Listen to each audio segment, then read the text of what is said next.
All right. Good afternoon, good evening, good morning, everybody, wherever you are. You're welcome to another episode of Achievers Zone. Um, this episode is kind of different because tonight I'm sitting with a colleague of mine, a friend of mine, a brother, just to hang out and discuss. So this particular session, we're calling it "Thank God It's Friday" (TGIF) Friday Night Hangout, and my guest tonight is Olusola Isiade. Shola, hi, how are you? Hi everyone. Nice to be on this platform. It's nice to have you. Thank you very Thank you very much for much, Shay. accepting to join us. And I mean, Awesome. tonight Yeah. is just going to be laid back, easygoing. We have a lot of things to discuss back and forth. But just to kind of give a bit of background to our listeners and our viewers, this is Achievers Zone. It's a platform that was created as a spin-off from the Facebook group that we created early in the year, which is called 2020 Goals and Achievement. And the whole idea for us was to, have a community of people that are go-getters. To a large extent, I've been setting my goals, tracking and achieving my goals, over a decade now. I do it every year, I do it every quarter, and all that. So some of the principles I've learned, I decided to share it within the group as I was inspired to help people. But again, 2020 was kind of a unique year for us, especially in Nigeria. With there was this target for Vision 2020 and all that, and we didn't even know this pandemic was going to happen. So at the start, quarter one, people set their goals. The energy was high in the community, and all of that. But by the end of quarter one, which was around the time that COVID-19, the coronavirus started, I felt that people were kind of drilling down, and personally myself as well. I had a bit of a setback, so to say, or a slow season where I was just like, okay, am I going to achieve anything this year? Yeah. But with time, I got inspired again to say, you know what, this will be my best year yet. I'm still going to achieve a lot of things, and I just kind of stood up again, and that was about the time I got inspired, to set up, this platform, to have a couple of my friends, through my network, to just come in and sit down in a relaxed atmosphere and just talk about different topics and all of that. So over the last 6 7 episodes, we've had friends, my colleagues come in, and we've talked about stuff. But tonight we have a different flavor to it, and I'm really excited and happy because I've been waiting to do this, for a long time. But before we do that, right, Shola, I think one of the goals, like I said, is to have a community of people that set their goals, track their goals, and achieve them. Right. So I'm going to throw Right. this to you in the form of two questions. So first one is, how do you set your goals? How do you track and achieve your goals? Do you have a personal or something unique to you in terms of how you do it? Can you just share that with the community? Okay. Thank you for Shay for the question. Well, I would say that most of the time what I do is I try as much as possible before the end of the current year to look Mm, at what I'm aiming for the next year, and then I right. itemize them. One of the things I also do is I don't try to have like 20 or 30 different things that I want to achieve. I have like five Mm, specific things I want to achieve. I think I can now break them down into different small actions that can now become results on the long run. right. So, Right. and I started this when I was in the university. Mm, I had an understanding of what I wanted to do, and I wrote them down. One of the things that, right. as a Christian, what I know is that when you have a mind to do stuff, best thing is to write it down. Was it early this Right. year? I was looking at a book that I had when I was graduating, and I looked at what I Mm, wanted to achieve in 5 years, 10 years, 15 years, and I discovered that actually I've actually done them. So it now depends on yeah. what was my focus then. My focus, it was as if I was myopic. So but in terms of achievement, I was able to achieve them. But if I Mm, sit down now and I look at those things, they are quite myopic in my view now right. compared to Right. then. Yeah. So But in terms of how I elucidate what I want, I will put them down. I find out if I have to research, I research. If I have to ask, I have to. If I have to ask, I ask. And if I have to get a mentor to achieve it, I get a mentor to achieve it. All in all, three things. One, write down what you want to achieve with a timeline in place. Two, research, find out how you need to achieve this. Three, achieve it and then celebrate. I like that. You just broke it down, and those are some of the things that we highlighted in the community at the start of the year as well. To say that, okay, one, you don't need to have 20, 30, 40 goals. Just minimize it. I mean, in my case, maybe 2 or 3, per quarter that you can focus on, and just like you said, you break it down into smaller, achievable tasks that you can track. And I like the other thing you mentioned about the fact that, yes, do some research about it if it's something novel or new to you that you've not done before, and also get people around you that have gone through that path before, like mentors that can help you along the way. And those are the things that we kind of shared in the community. Now, the other question for me before we get into the gist for the night is so COVID-19 has happened, right? It has disrupted a lot of things from an organization point of view. I mean, I have been working from home since March, and it's also a privilege to be able to do that, right? Considering, the industry we're in and the fact that, yes, you can have access and, connect and work remotely. But I think the more interesting part is the pandemic has really accelerated, some of the things that people postponed to maybe another 2, 3, 4, 5 years in terms of digital transformation. That has been accelerated now because everybody has been forced, to modify and adjust. So the question for you is, what are the things that you have adjusted, personally, maybe from a work setting or family during this, work from home, shelter in place and the pandemic after effect? Okay. Well, thank you for the question. Well, I will break it into 3 parts. The first part is, what have I struggled with? The second part is, what have I been able to adapt to? Right. The third thing will be, what are the opportunities that I've been able to latch on? So I will give you 2 of each. The first one is, I've struggled with being a teacher,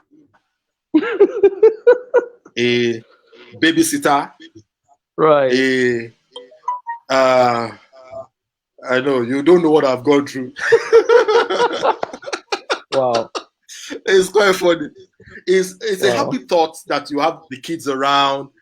I have a 14-year-old who normally goes to school, so he's in boarding. It's now that I saw that, I mean, we parents, we think that we know our kids. You discover that you know a bit of them. You don't know everything. It got to a point, my son was asking me, Dad, my son knew how to do programming. I didn't know. Wow. My son knew he was doing a project with his team. I didn't know. I didn't have a clue. Come and see, myself and my son will be arguing on programming languages. We'll be arguing on websites, and he'll be telling me that there's a VPN that's out. I'll say, no, you don't know more than me. The guy knows more than me. Forget this thing. Yeah, absolutely. The way they learn is different from us, from our point of view. So I've learned. So those are the things I struggled with. So that's one. Then the second thing is, I struggled with my time, because more because we're not in the office, I think I do more work now at home than when I'm in the office. I think I have that same experience as well. I'm more productive. Well, more productive, yeah. So though I'm more productive, but I look at it that there is no time. So it's as if you don't have a time unless you do a hard stop. I struggled with that. So those are the 2 things I struggled: taking care of kids at home and then struggling with time management. It's easy when I'm in Wow. the office. It's not easy when you are at home doing. So I've learned a bit, but I struggled with that. The Mm. second thing is, what did I latch? What are the things I adapted to? Adapted, So yeah. yeah, so I adapted to using screen, just as we are talking now. Yeah. So I adapted to that. I'm a member of a church. We went Mm. online, totally online in April. We've Okay. done every activity since April online. Online. You Wow. know, Okay. yeah, my pastor is a techie, so I mean, he has been very, very, very visible online. So he has done a Okay. lot of things. So I've had to adapt to using screens. That's why when I told you that I have 3 screens on my desk, you Yeah. understand what I mean. Yeah. Yeah. So and it makes me use my glasses more now. So Oh, okay. that's the All first right. one. Yeah. Then the second thing that I adapted to is the ability to um, execute without seeing people. Oh, yeah. Yeah, that's true. Yeah. Yeah. If you're in the office, if somebody is not doing something, you just go to the guy's desk, you will hit the table. Why are you not doing it? Mm. Why are you not doing it? I'm Mm. staying here, do it. Mm. Right now I've had to trust people that they will do what they are supposed to do. That's true. So it's something I had to adapt to. So I really don't need to be in the office to get things done. So I adapted to that. The third aspect is the opportunities. Right. So what are the opportunities that I have been able to? Um, so the first one is that I have launched myself into cryptocurrency and blockchain technology. Right. Okay. So yeah, so I just decided that, okay, what are the things that I need to learn newly? Mm. You know, Mm. I've had the opportunity of being part of technology enhancement, technology generations in telecoms in Nigeria Right. from the Right. beginning. So I'm seeing a shift in the way things are going to be done in the next few years. Mm. So I am now engaging myself in learning and knowing more about what the next technologies will look like and how those use cases will be used by ordinary Nigerians, ordinary people like me and you. Mm. Mm. Yeah, Mm. yeah. Then the last one is I'm into passive income generation, pure and simple. Yeah, I mean, and the truth of the matter is that I like the fact that, I mean, that last part in terms of opportunities, because I told some of the people in the community that while there is a pandemic, which I acknowledge, people are Yeah, still making money. People are still progressing. Opportunities are still you out there. can't you can't imagine. Yeah, You can't you know, imagine. and people, because it took me a while as well to change my focus, because of course the news was all about the pandemic. Everywhere you turned, it was all about the coronavirus and all of that. And I mean, the noise was so much. So for me personally, I had to kind of move back a bit and recline into myself a bit, and just check Mm. out, okay, what can I do? And I mean, of course, this person that he was on my show as well, Yeah, Shola Omoto show. yeah, And yeah, in yeah. that session, he was also talking about the fact that he also looked at it and said, okay, should he be bitter, or should he start working to get better? Yes. And that really hits me as well, because I actually did something like that. And I said, okay, you know what, during this time, and what I did was to study, go back to some of the historical things that have happened, like the 1918 pandemic that Mm-hmm. happened before, the economic bust in the late 2000s. I just looked at the Yeah, different things, and I realized that during those periods, right, something good came out of it at the end of the day. exactly. Innovation came out. So I just said, okay, you know what, will I be part of those that will just sit down and just complain about the pandemic, or I'll be part of those that will come out of this with something solid? So it's really interesting to hear, that last part for you, in terms of the opportunities you looked at and how you delved into it. And that's why I Yeah. encourage people as well to say, okay, you know what, I'm not going to be a fool and say, oh, sorry, there's no pandemic. No, I acknowledge it that yes, it's Yeah. happening. However, I changed my focus into, the opportunities that are available, and Seeing the then, get the best out of it. opportunities that are there. Yeah. Absolutely. So, I mean, thank you very much for Even that. even, So, even if I may just say something, if I may just say yeah, go something, ahead. I Yeah. noticed just before when the pandemic hit, a lot of people had to stay at home, particularly people that are handy people, and most of Right. them they kept on shouting. I had a lot of them. You will see if you go as a leader in church, I see a lot Mm, of them coming to you asking for money, mm, and I kept on looking at these right. guys. That okay, so are you saying that if something happens, maybe a natural disaster or something, and you Mm, don't have the opportunity to do what you know how to do best, are you saying that you are mm, done for? You can't do anything? Those are the questions that I asked myself. I right. remembered that at that point in time, in church, we listened to a sermon called Pivoting. I mean, Wow. I will share it Right. with you. He said pivoting. Right. It was. I don't know whether he was. I don't know whether my pastor is a techie guy, and Okay. he was saying pivoting. It got me thinking. And the guy was telling us that, look, Mm, guys, this is not happening. This is not new. That's happened just as you are saying about the depression, the bubonic plague. He went yes. to Yes. all those. He went through history and told us that, look, Mm, well, it's you that will make that decision for yourself. You can decide mm, whether you want to take the opportunities and run with it, or you want to sit right. down with the pandemic as it were and just Mm, learn and just sit down and say, okay, you are already done for. You don't want to move ahead. You understand? right. I took the latter and I said, look, I Mm, mean, for all it takes, I'm a very risk averse person. I always tell people that. But this mm, time around, it's a risk that one can take and say, okay, let me just see how it works. right. And then I think I found some very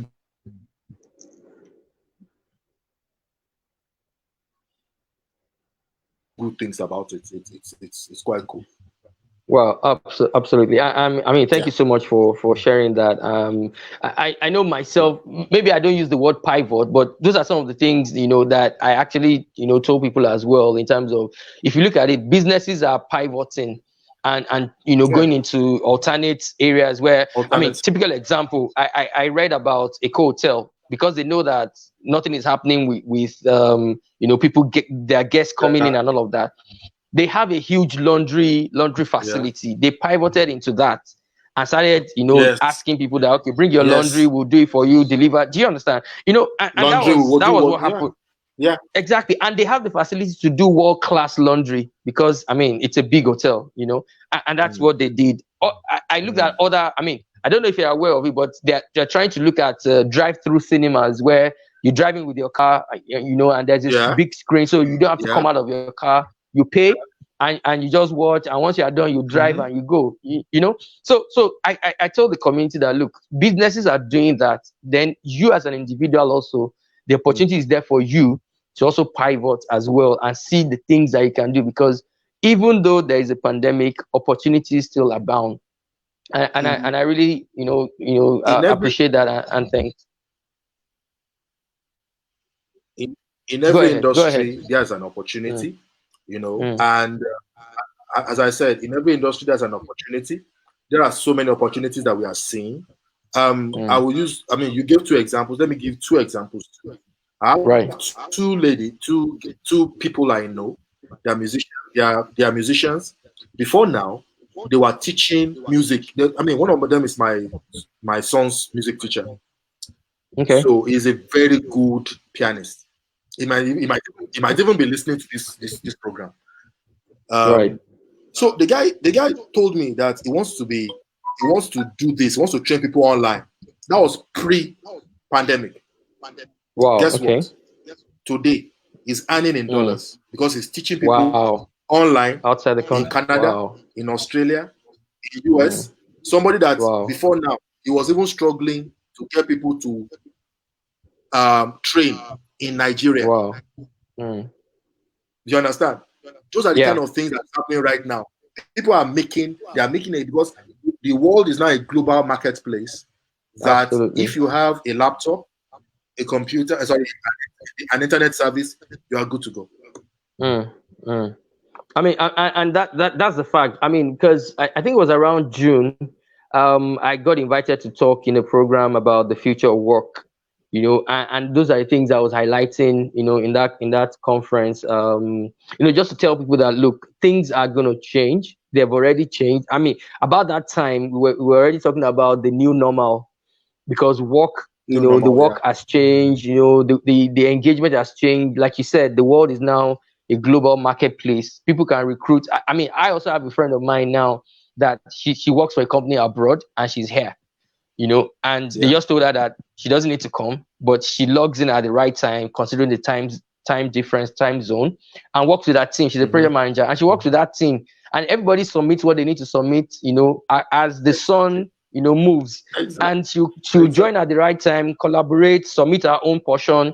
The next person will pick it up at their time zone, and they pay her at the end of the month, That is it. so I totally agree, and that's what I encourage people also to have a look at and see areas where those opportunities are there and just position yourself. I mean, you and I are both, we both work in telecoms. I mean, and it's a privilege. We went to the same school, we went to the same university, and all, and we just it was just I would just say we were fortunate and God had mercy We on were, us we to were, just kind we of were fortunate.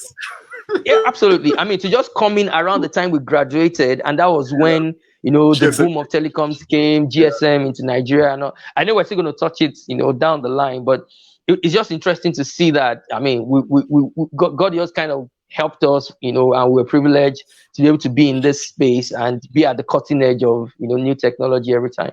So, I mean, thank you for that. Yeah. Since you talked about music and your music friend and the musician and all that, let's go into music a bit. Let's Okay. know.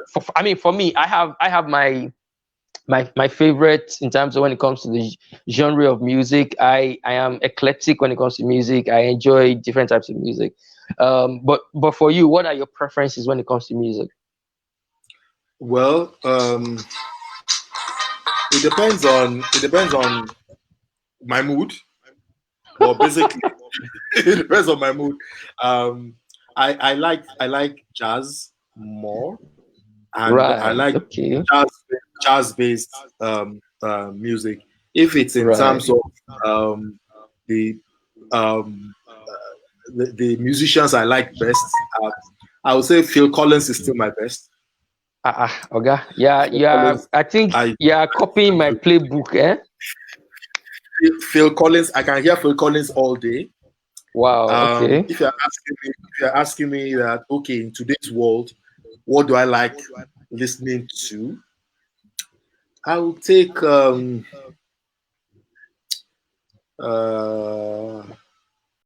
who else? That's to show you that I'm an OG person. I like listening to all the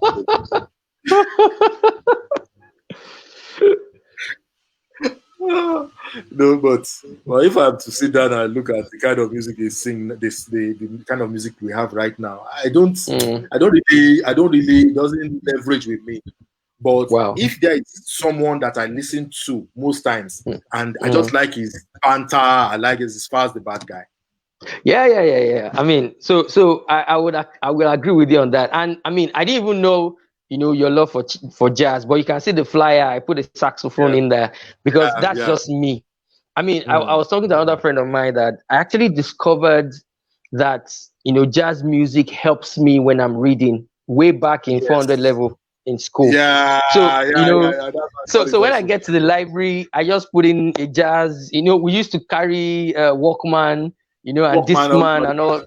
Yeah, and I'll just put jazz in my ears and I read and things just enter my brain and all that. So my love Exactly, for jazz is there, and exactly. again, I love different kind of music. I love, high life, classical. I Mm. love Yeah, R&B. I just love something, of course, the lyrics has to make sense because for yeah. me, it's also important.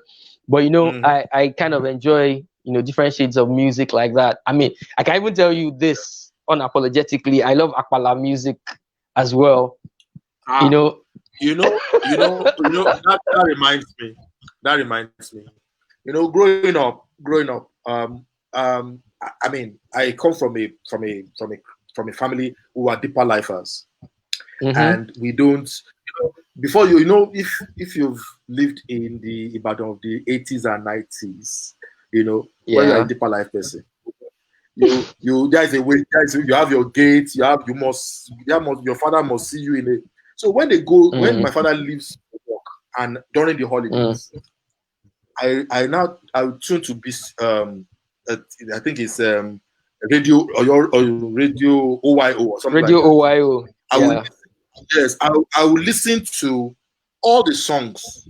He will sing from 9:30 Mm. to 1.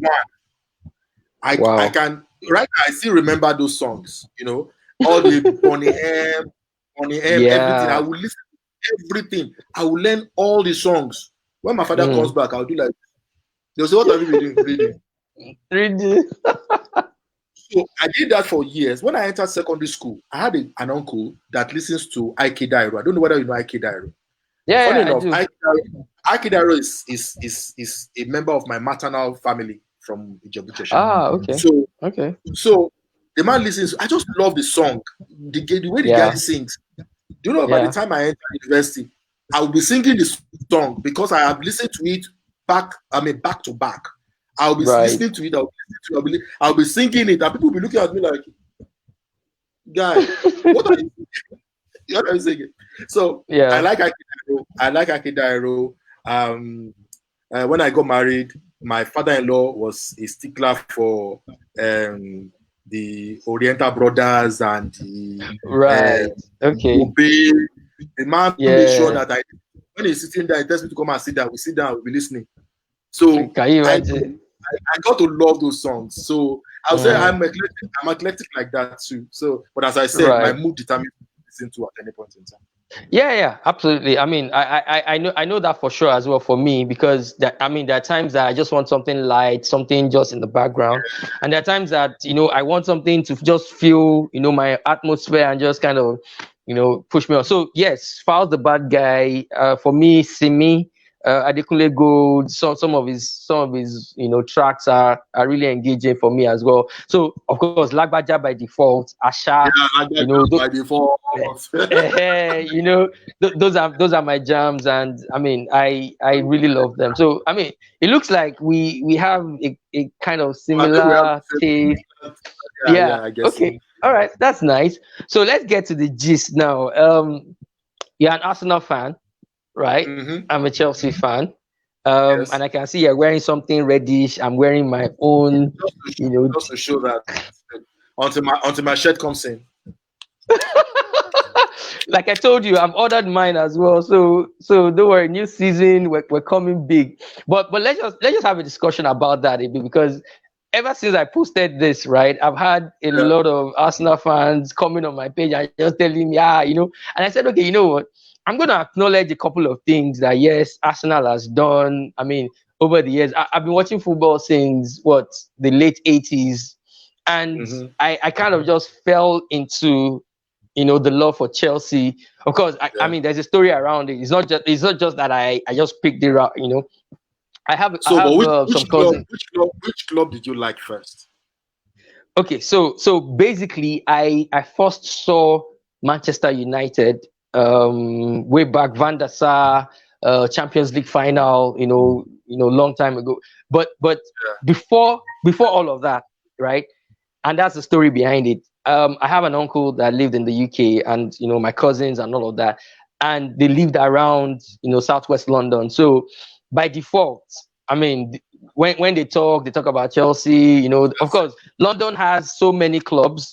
Fulham is Yeah. there, Crystal Palace, Arsenal and all of that. But they always talk about Chelsea and then the color and all of that. So I got involved from Dennis Wise days, Jeremy and all that. But what did it for me was the fact that they had a lot of Africans or black people in the team, as Yeah. opposed to some of the other clubs. So that kind of endeared me to them. And then yes, I had a little fling with Arsenal, and that was when Kanu Wako, went there for medicals and trial, and they discovered, the issue with his heart.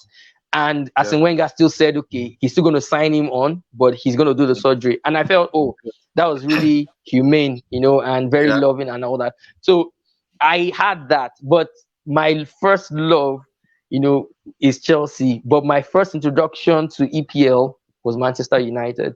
So that's the story around it. I don't know if you have any background, or you Okay. just adopted it. Any My story? background is, funny enough, blue is my favorite color anyway. Right. However, what happened was, uh, I started watching EPL. They don't call it EPL then.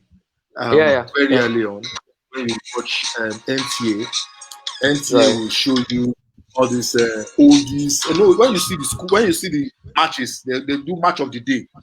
Match You of the watch day. all Yeah. these guys running all over the place, tall guys running over the place, With their short shorts. with their short shots, you know. So I didn't even know Arsenal or anything. I didn't know Mm, Arsenal or anybody. I didn't know Arsenal or anybody then, So I knew two clubs, and right. you'll be very surprised. The clubs were Hughes Park Rangers and, and Leeds United. Wow. Okay. Okay. And at that time, those guys were beating everybody black and blue. Yeah. Really. I mean, I remember Leeds. Tony Yeboah was there at the time. It was mad. What's the name of this guy? Yeah. So they were playing. So that was Mm, my introduction. I really didn't like that. I was wow. just watching match of I just watched. Right. So that was when Nigerian players started moving out of the country to go Yes. to Yes. Edge and so on. So that was one Yes. particular guy that I loved so much. His name is Finidi George. A guy Oh that yes. can cross the ball and put it on a coin in the middle of Yes. my, Yes. my best players. I don't know why. I just love the guy. The guy Yeah. that went to Yeah. Ajax. So my Ajax. first love was Ajax. Wow. Okay. I see where the resemblance. So Ajax, I followed Ajax for a long time. And if you know Ajax very well, they usually bring up young boys and to sell. That's Yes. their business Yes. position. So Yeah. Yeah. So that was when Kanu Wanko entered. And Right. because Kanu was there, I followed Ajax for a long time until they lost the Champions League final. Yeah. So when they lost the Champions League final, I was unhappy. I didn't like it. I said I wasn't going to follow because it was it was an unhappy thought. Painful. Then, yeah. Very then I discovered that that was when I stopped for some time. Then Kanu went to Arsenal. Right. Now, when Kanu went to Arsenal, it was not because of Kanu that I loved Arsenal. It was because of one guy called Dennis Beckham. Yeah. Dennis Beckham, that shows you that I love players that have an extra. You understand? Dennis Beckham, skillful. Yeah. Skillful. This is a guy that can use both legs, can do stuff. Yeah. He can. If you have watched some of their clips, that was a particular match. I watched that match live when there was a cross, and he used his left leg to flip the ball back, used the same leg to flick the ball over the guy, and slam the ball. Till today, I don't watch any even Okocha's dribbling of German. That goal was one of the goals I look at and I say, man, what was this guy looking at? He just dropped the ball. Wow. And no, so since that time, Dennis Beckham became my hero. Kanu, my son hero.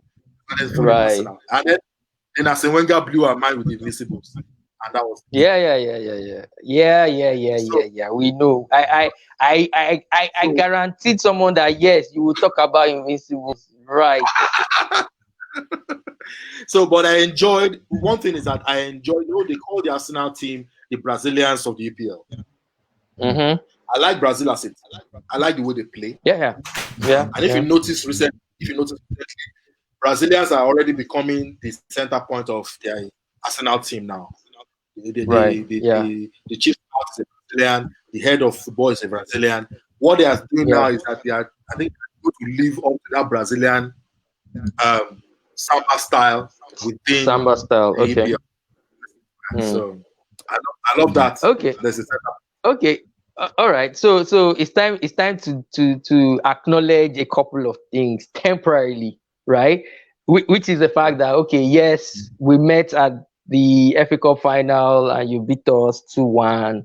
Congratulations. At least you struggled to get into Europe, even though it's Europa League. But you know what happens with Europa League, right? So Europa League, you get to explore Europe. Struggle. What? See, it's a route for us to enter Champions. It's a route to enter Champions. Yeah, but it's a route to enter but Champions. for this next season, you're not going to be there. No, forget now. Onokon what journey. That's what they say. Okay. You have different routes into the market. Okay. There's a route, top 4. There is a route, win FA Cup, go to Europa, go to Champions League. Okay. I mean, this match was painful. This match was painful for me because I wanted to rub it in with you guys and make sure you did not get. But of course, you know, we had a couple of hamstrings. Pulisic was had to leave. Red card. You know, our captain, Aspilicueta. So, okay, it's fine. So I've acknowledged it, right? Can we move on? Can we move? A team. The team that came 8th on the league beat a team that came 4th. What are we talking about? Yeah, but you know it's football. Anything happens when it comes to knockout football like this. But again, I've given you props, right? You won it. You are in Europa League. Congratulations. Now let's move on. Now, just like you said, yes, a team on. I'm using binoculars. So you were 8th. Whatever. You were 8th on the league, right? And we came 4th. And at least we go into Champions League. And for me, to wrap up the season, it was really a difficult season for us in terms of, you know, the transfer ban. We lost Hazard. I mean, and, you know, Lampard came. I mean, I'm wearing number 8 on my jersey because he's my favorite guy. After Drogba is my all in all when it comes to, you know, the legends in Chelsea, at least the recent legends, you know. But Lampard came in and stabilized, you know, dipped into the academy and brought the youths out. And I mean, we were okay. For me, I knew that, you know what, the least that we can do is just to get back into Champions League. And I'm getting excited about the new signings, you know, that is happening. We just signed what's the guy, Thiago today. You know, and I can see that, yes, you know, we're putting things in place and all of that. So for me, in summary, I didn't really expect much for that season, but the least I wanted us to do was just to get into Champions League, you know, and then stabilize. And thank God the transfer ban was kind of rescinded and we're able to get stuff in. So how would you summarize your own season as a Chelsea fan? I mean, Arsenal fan, rather. So I had throughout when Unai Emery came, I thought we were going to, because the guy was talking the talk. It was just to know whether he was going to walk the talk. It was good to a certain level, but I think the language barrier and the ability to also look at the EPL. EPL is a fantastic league. You understand? It's a special league.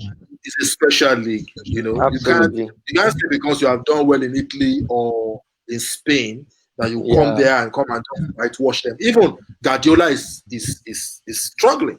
You understand? Forget all the things that we're talking about. I mean, any typical day, anybody can beat anybody, and that's what I love about it.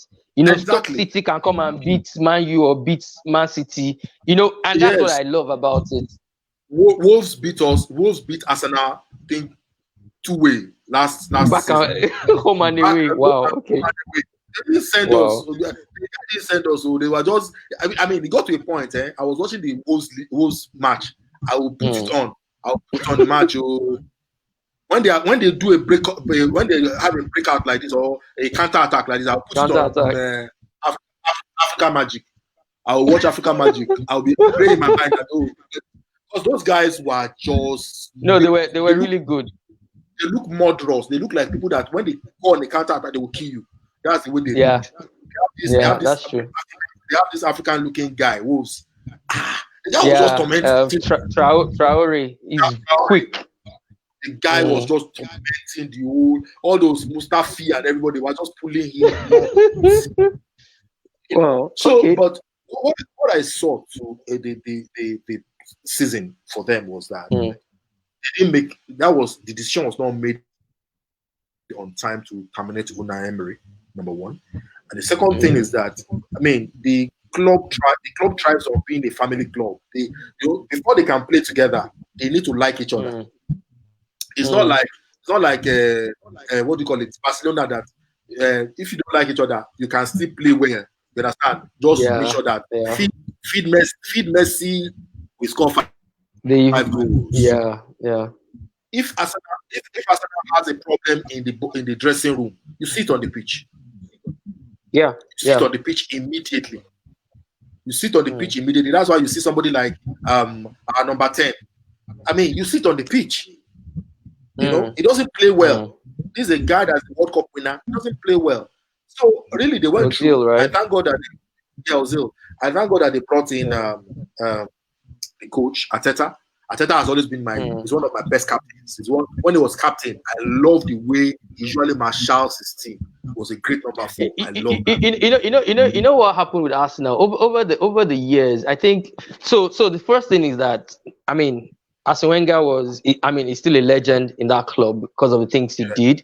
You know, the style of football he brought in straight from Japan, the introduction, you know, the different styles for fitness, eating. I mean, I loved it. But, you know, there are times that he's also a stubborn person, you know, because he still feels that, no, he just keep going that same way and all that. And even after he left. You're winning team. yeah, exactly. You know, but again, you know that something you have to be strategic. Sometimes for me, I feel like he doesn't have plan B. He just says we're going like this. You know, when things change, and I feel that very good tacticians will have plan B, C, D.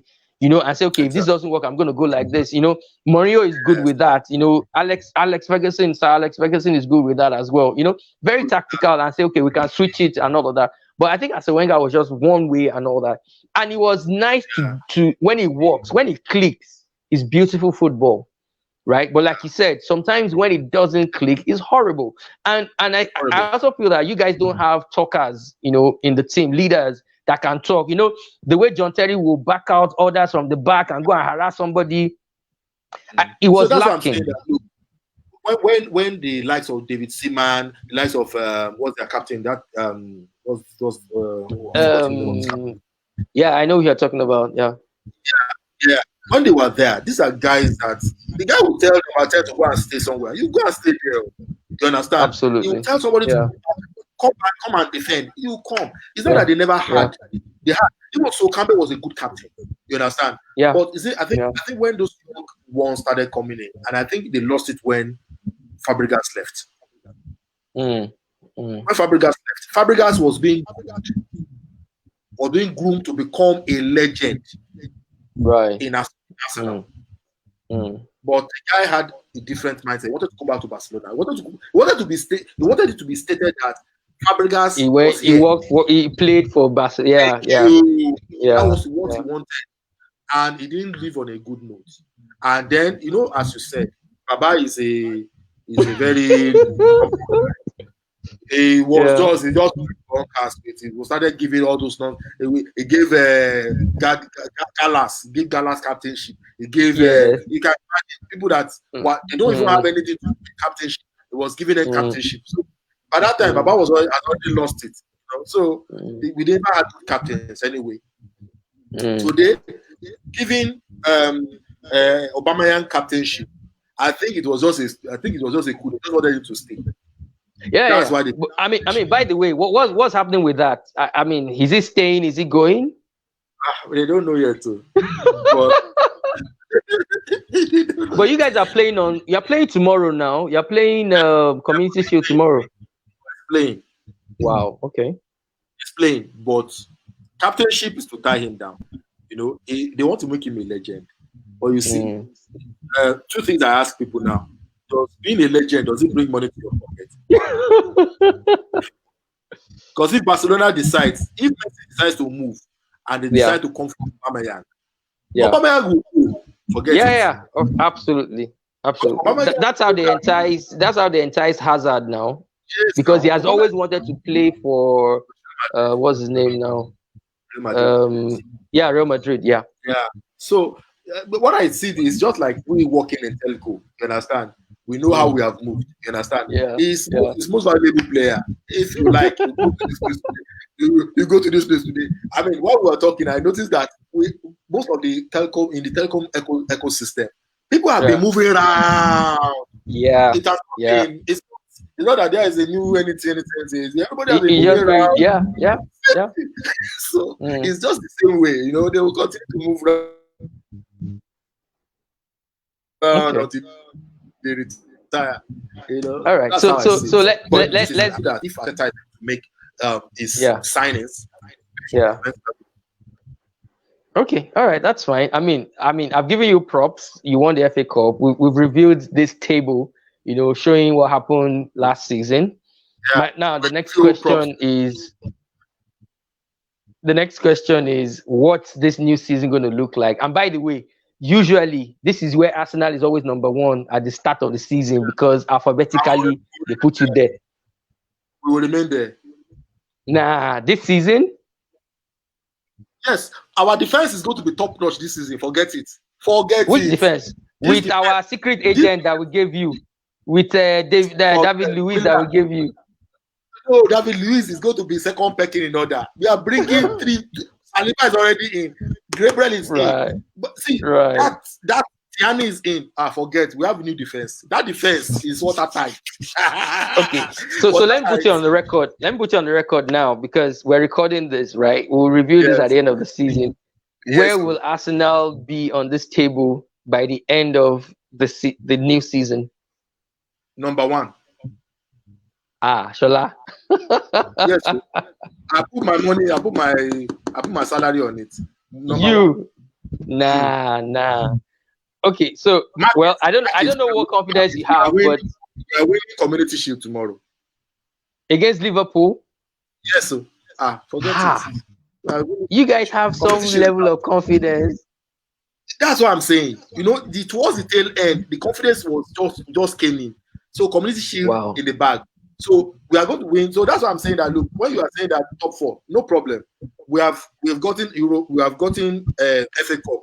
We have gotten access to Europa League, from Europa League to Champions League. Then we now have Community Shield. As we are just going. The guy is there to win trophies. Arteta is there to win trophies, not just to come and sit down and be tweaking. Yeah, but so okay, well, let's see what happens because there's always that weakness with Arsenal that when it matters, when it counts, you guys drop the ball. I mean, like I said, for the FA Cup last season, I was hoping that okay, but again, things happen. It's football, and you got it. But usually, I expect you now in this Europa League to actually win Europa League this new season that you are in. And just like you're predicting, have access to Champions League in the coming season, as well. As number one. But again, Arsenal, I can never put my money down on Arsenal because remember the time that you expect it, you mess up. So what I know is that at least those issues that we had, we don't have a stubborn coach right now. We have a coach yeah. And then we have a coach that has. I mean, it was Guardiola's think tank. Yeah. I know. So we know that this season is going to be different. And this season we are going to be number one. You know why? I mean, I agree that all the other teams also are going to buy good players. They are going to do a lot of stuff, But we already have something going on for us. We play well. The challenge is that if the dressing room is bad, then we are toxic on the field. I pray that they sell Ozil. I pray that they sell those people that are the toxics within, or maybe they make peace with them, something like that. If that can be done, you understand, nothing stops us from being number one. Well, I mean, I'll put you at 5 for this coming season. To be honest with you, okay. So 1 to 5. Shebi will review it. No, Allah. So let me give you my expectation for Chelsea, right? And this is going on record. So what I expect with what I'm seeing with our new signing and the way Lampard has played last season, I feel that if we don't win the EPL, we'll be second. If we don't win it, we'll be second. Because Do you to a large imagine? extent, Can you imagine Arsenal having William Okada yeah, straight but in the again, middle? wait, We, again, ah, it's not just about one person now, Shola. I It's not know about that's one what I'm saying. person. I'm telling you that we have those are the loopholes we have. We didn't have anybody that can run. Immediately Ramsey left. Immediately Yeah. Ramsey left us. We didn't have the runner. There was no runner Okay. anymore. You know, Okay. and Ozil decided that it's that time that he wanted to be behaving like a big boy. You understand? So Like of course, Botsy. like Botti, you understand? So we saw Ramsey depending on Ozil. Ozil started messing up. Then we had a gap. Ganduzi tried. Ganduzi is a holder. It's like Yeah. John Mikel Obi. He's not Yeah. a runner. So what I'm seeing now is I have a runner that's running into defenses. That is the Okay. best thing ever. You know, someone that can Okay. split defenses, and then I have the two best friends in the front, Aubameyang and Lacazette. Just shoot to them, they score the goal. Okay. Well, let's see. I mean, yes, yeah. I mean, you make valid points, but we'll see, because you know, we're just talking now, just Arsenal, Chelsea. We've not even considered Man City, Liverpool. Can they win it back to back? Even the Man City will this. Man City is going down. You know why? Man City, they're number one. Unless they buy Messi and people cannot touch him. Yes, now unless they buy Messi and nobody can touch him, that's a different ballgame. We can start talking about, okay, what's the mix? You understand? Right. They would have spent a lot of money. But for Man City right now, that's why Arteta, this guy did not want him to go. Because Arteta had I don't know what he has with Guardiola. It was like the engine room. You understand? Of what of their processes. You know, but when the guy left, did you notice when the guy left Man City? Man City was just fumbling and wumbling. Yeah. You know, I'm not saying that he's the old person, but he had something to do with their tactics. Okay, valid point. I mean, we'll note this down. I'll start from tomorrow, Community Shield, because as they're playing, I'll be texting you and WhatsApping you just to give you, you know, some jabs in that for that one. No problem. So yeah. All right. So that wraps it up for sports, and I think, I mean, this is you know, interesting for me. Now, the last part of this discussion is tech. And I mean, from what we've talked about, we've been in tech for a while now. I mean, you and I, and just like you were mentioning, we've gone around, you know, different, you know, up telcos and all of that, and we've gained some experience. So for me, I think this section, in the last, you know, couple of minutes we have left, I just want us to do some form of reminisce, just to say, you know, the things that have happened in tech, you know, over the last 20-25 years, and do a little projection into the future. I know we touched on it as we were talking, but I just wanted this session to just be about, you know, technology. And you can see my matrix stuff at the end there. You know, ever since I watched it, in a way back, you know, the very first one, you know, I used to write scripting and Linux and all of that. I just changed my Linux thing. It's until today. Even my command prompt, when I open command prompt on my Windows laptop, it is black background and green text. You know, and that I just fell in love with that color theme and all that. Let's just talk about tech. I mean, like I said, I mean, we went to the same school. We studied the same course and everything. And by the grace of God, luckily, we stepped out around the time that GSM got into Nigeria.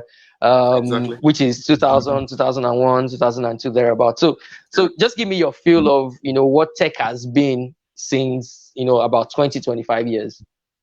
Okay. Well, pretty much it's a whole dynamic shift, I would say. Right. I remember quite well when I was still in school. We were discussing before this program, and I was telling you about when a lecturer was with us and was teaching us Fortran, COBOL, and it was writing it on the board. I'm a very practical person, and I asked the lecturer, I said, "Sir, what is this? Where are we supposed to? He said, imagine this board is a computer, and we are uh, giving it command. And I was like, I didn't. Guess what? I didn't do well in Fortran and Common. I didn't do well because I couldn't see it. I'm a very practical person. Then I think when it became practical for me was when I went for an IT session, an IT 6 months IT with Xerox, and they had top notch servers running on Unix and co. Right. The server room was cold that it was like I don't know what I can call it. I've never been but it was quite cold. At times I will wear like jackets so that you can feel a bit warm. So that was my introduction to tech, really. And I all my time I used to learn. I learned Unix. I learned different things. I was programming. I was doing stuff, and I loved it. So, as you said, we were quite lucky to have come out, to have graduated from school when GSM was already in place. So it didn't take us time for us to jump into the bandwagon. And I mean, I've gone around and I've done. I mean, I may not be core IT, but I've gone around. I've done IT. I've done networks. I've done transmission. I've done circuit switched. I've done IP circuits. I've done virtually everything. Presently, I'm into program portfolio management and making sure that the right things are being done, executing the right projects for the next generation that we have in tech. I remember quite well when I met that was this man that I knew in Nitel. First, I had a discussion with him, and what did I see? He was carrying a GSM. It was quite big. Yeah. You know, it was quite big, very big. So, and now I was a bit surprised. But now, if I compare with what he had then, it was the DGM of Nitel then. If I compare what he had then and what we have right now, it's a real change in technology. And as I say, the challenge we are going to have is that we are already used to this. Yeah. You know, we're already used to this. Just as those who are in Nitel then were used to what they knew. They didn't know that GSM was going to transform everything the way it is. Right. You know?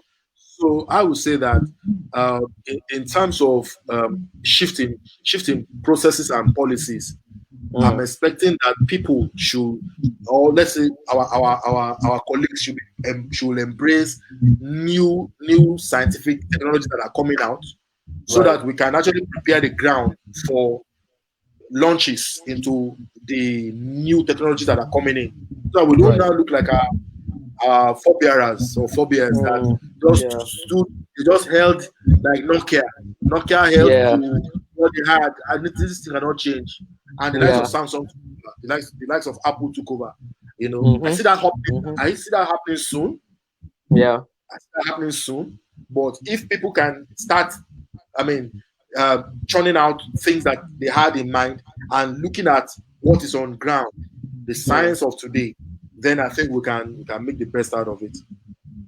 Yeah, I mean, you're absolutely correct. I don't want to run through, the whole evolution and all of that. Yeah. I mean, but I started out, 93, 94, thereabout, because I was just a techie person from time when I was growing up. And, I still remember vividly the first, 2 computers I put together in the network.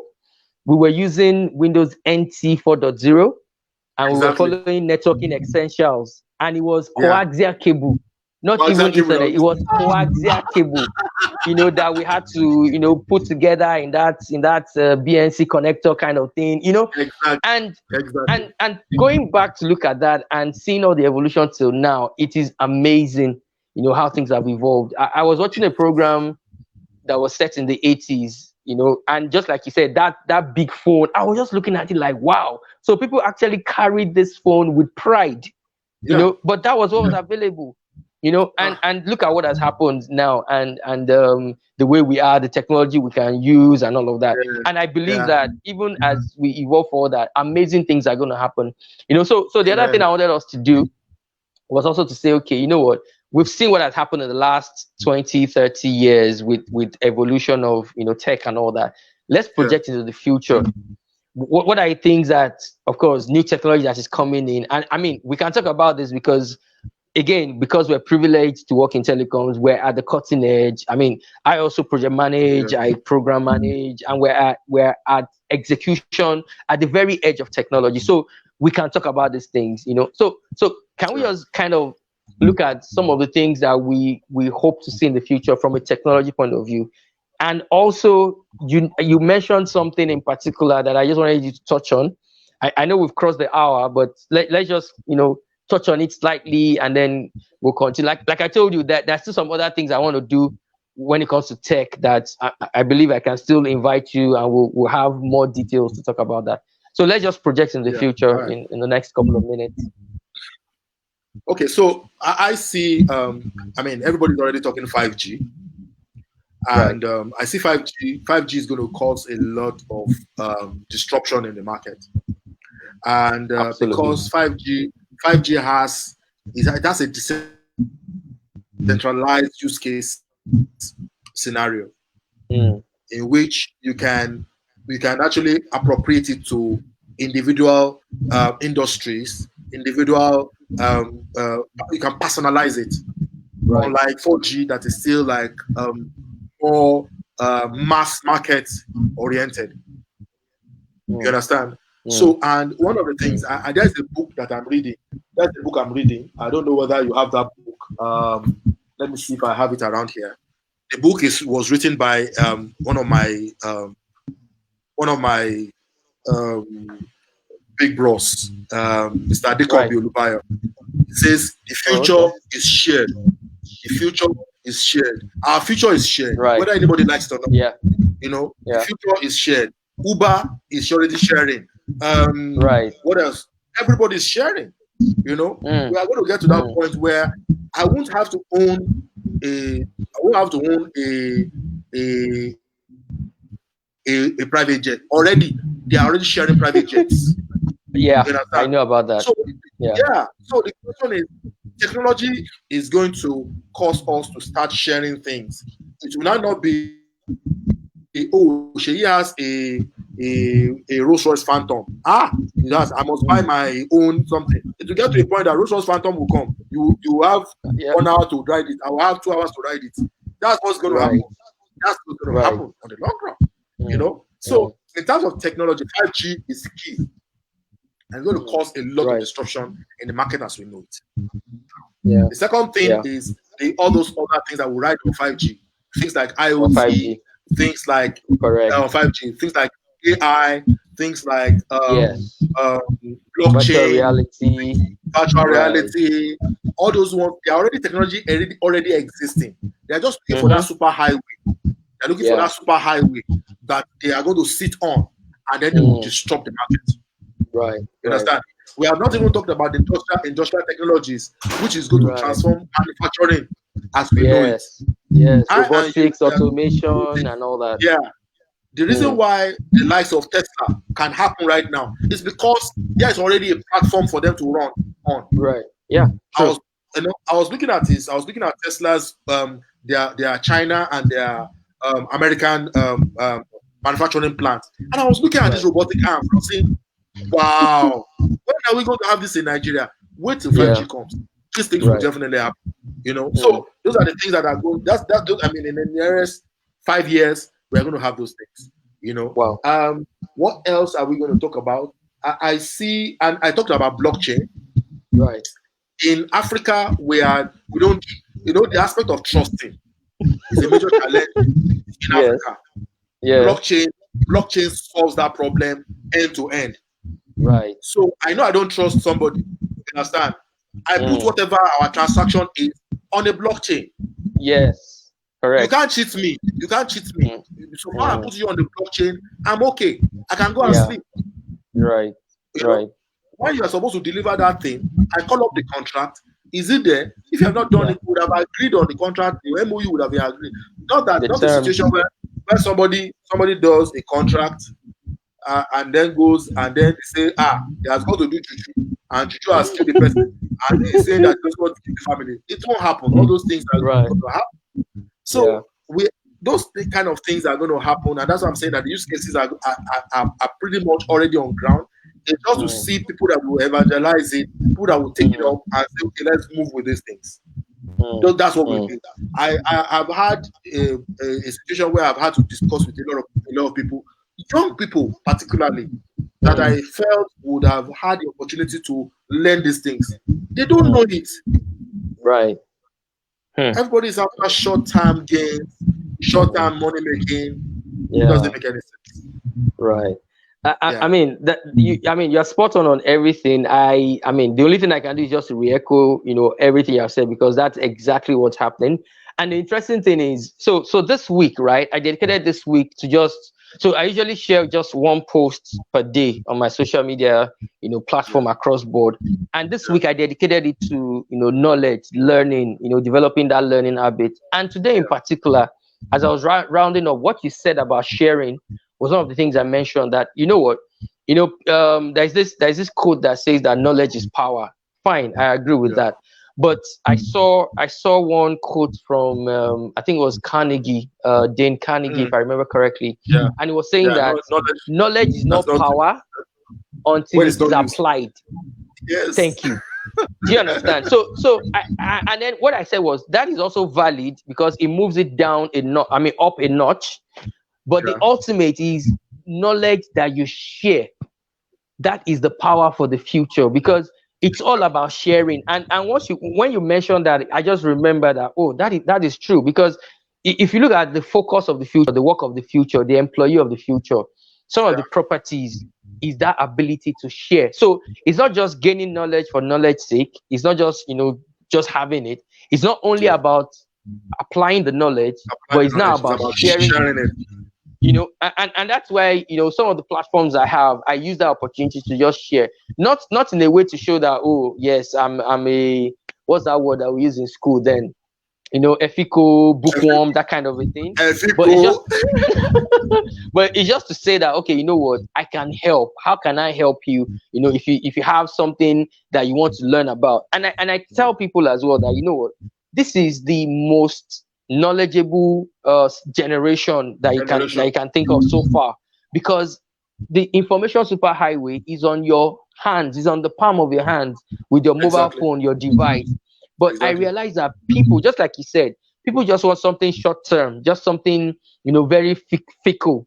So they're watching Big Brother now, as opposed to trying to do something that would invest in themselves and better themselves. I mean, not to go against Big Brother, but I'm just saying that there are other things that you can do with that time as a youth, as a millennial, a Gen Z, kind of person, that will add to you, that you will reap in the future. And that's the whole idea for me. Now you're spot on everything you've said in terms of the future and all that. But one last thought that came to my mind is, what can you advise this generation that we're in? Because just like you said, we looked at now 20 years ago, 25 years ago, and had a target and had goals and objectives that we had in mind. And so some people are in that situation right now, that maybe they're 20, millennials, 21, 22, teenagers, and they also want to project into the future, especially from a technology point of view. What can you drop as an advice in the last 2-3 minutes as we wrap up for those guys? Okay. Well, thank you. I will say, because I'm like a mentor to a lot of young guys, young kids that are leaving secondary school, that are going to universities. But what I've noticed with them is that the lack of the intensity to learn is not there. The intensity to learn is not there. They see the likes of Davido, they see people that are making money. By singing, Yeah, they see all of them. There is little you can say. At times you find it difficult to convince them. You know, Right. um, but what I will advise is there is a way to go. I mean, the Bible says there is something that seemeth right to a man. The end of it is Yeah. destruction. Right. Right. Something that doesn't cost you to learn is pretty much is useless. Right. So even at my as I am, I'm not old, but I've noticed that over the years, what I've done is I've been able to reinvent myself over and over again. Yes. I was Yes. talking to some guys recently. I said I started as a transmission engineer. Today I see no transmission, but I decided not to become an expert in it because I saw a lot of people that were experts. They were very good at doing it, but they were not good at project managing it. So I decided to go to the level that I know that I will be able to add value than stay where we have 50 people that can do the same thing. That can do. Right. Right. If I'm not there, people will not say anything. But when I went to project management, if I'm not there, people will be running about saying, "Where is this guy? Where is this guy? Where is this guy?" Yeah. That's right. what I did. Right. Then the second thing is this: that means you need to do something. You need to learn something that adds value to you as a person, Yes. and that adds value to your knowledge every now and then. The second thing is always reinvent yourself. I have a 5-year rolling plan. Every 5 years, I reinvent myself.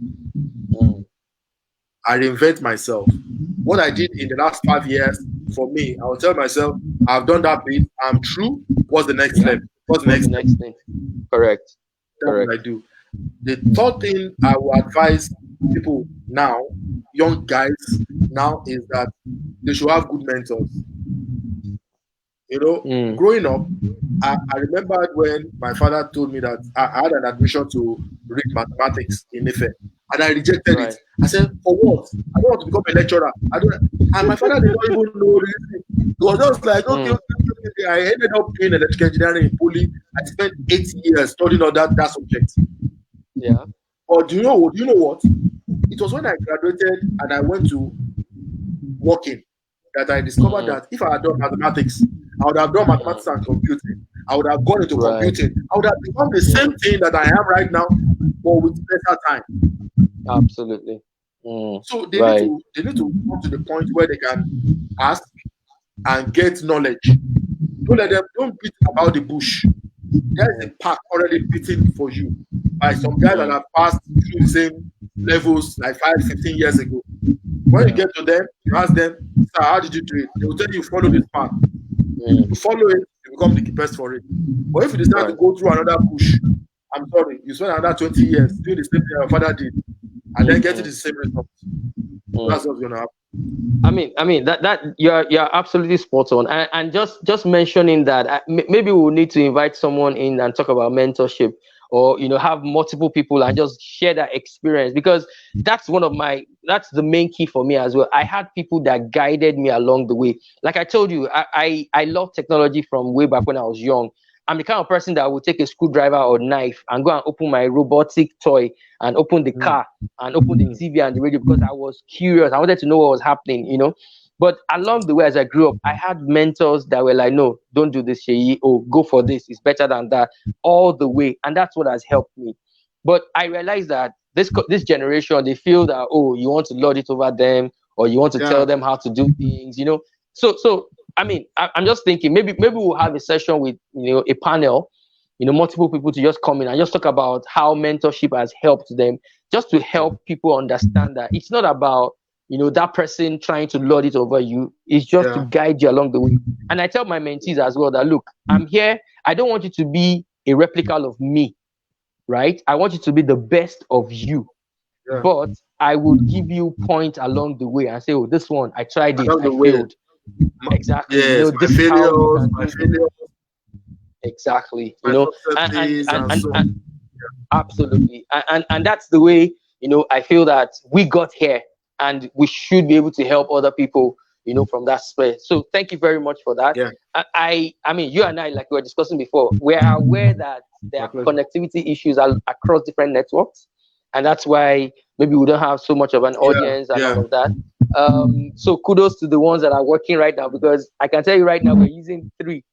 out of all the 4 networks in Nigeria, and at least we're still able to, have this conversation and all of that. So we appreciate everybody. It's a testament to what communication has been, telecoms has been now in our daily lives. So I mean, Shola, thank you very much for your time. We've gone beyond 1 hour, but I mean, it doesn't even look like we did 1 hour. So I'm sure I'm going to invite you at some point. Let's do this again, and a big thank you to you. My regards to your family, to your wife, your kids, and everybody. Thank her especially for sparing time, giving you time to join me on this platform to discuss. I appreciate it, and I really thank you for that. And to the community, of course, we'll put this on. Yeah, my pleasure. We'll put this on the page for you to, at when all the issues are resolved and you have internet access back to watch this. We'll share it, in the different communities where we are. And we hope this will help you and kind of encourage you and, just to show that, okay, we can hang out and have, so it's not always topic. We can kind of, just wing it like this, in a way that we just talk about everything and all of that. And I hope it has helped you as well. So stay tuned for another episode, coming next week and with another guest of mine. And then we'll see how we go from there. To Shola, thank you very much. Have a lovely evening. Have a fantastic weekend. I hope you win the Community Shield tomorrow. But I am rooting for Liverpool, just to let you know. We will. I'm rooting for Liverpool, but it's good. So till we meet again, to the rest of the community, enjoy the weekend. And I usually want to end with this, which was one of the things you said. Stay in a state of flux. Reinvent yourself. Always be moving. Always change. Always adapt. But keep moving. You will get to the destination at the end of the day. Thank you so much. We'll see you next week. Bye. All right. Bye.